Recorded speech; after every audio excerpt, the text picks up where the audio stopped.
Tucker Carlson released a long new interview this week with a woman who was previously a press secretary for President Zelensky, Yulia Mendel.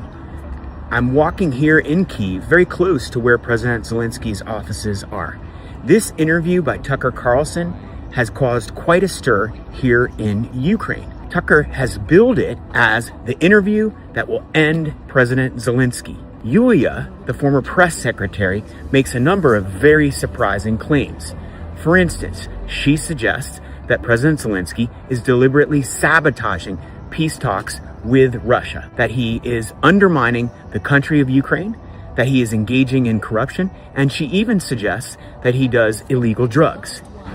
But Tucker Carlson makes no effort to question her on these views and the evidence behind them. As it turns out, she presents no facts that support that President Zelensky is corrupt, and she admits that she never actually saw him use illegal drugs. Given the gravity of these accusations, I wanted to learn more about who Yulia Mendel is. I was wondering if this woman might have an agenda, so I looked into it, did research, and talked to some contacts here in Kyiv. As it turns out, she was fired from her job, or at least pushed into another job, because of concerns about how she dealt with the media in Ukraine. In fact, there's a video of her physically shoving a member of the press corps from Radio Free Europe. It also turns out that she apparently was simultaneously to being press secretary holding a job with a media company that was paid, and that was viewed as a potential conflict of interest.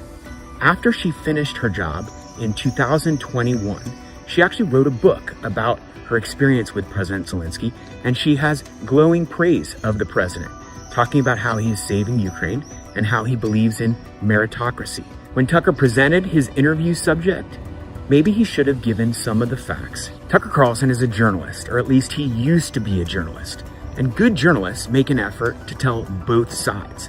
Tucker Carlson and Yulia Mendel at least have one thing in common.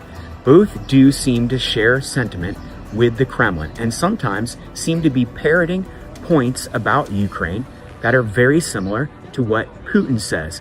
So, is Yulia a good citizen trying to do the right thing? Or is she a provocateur with her own agenda, which includes supporting pro-Kremlin points? You decide.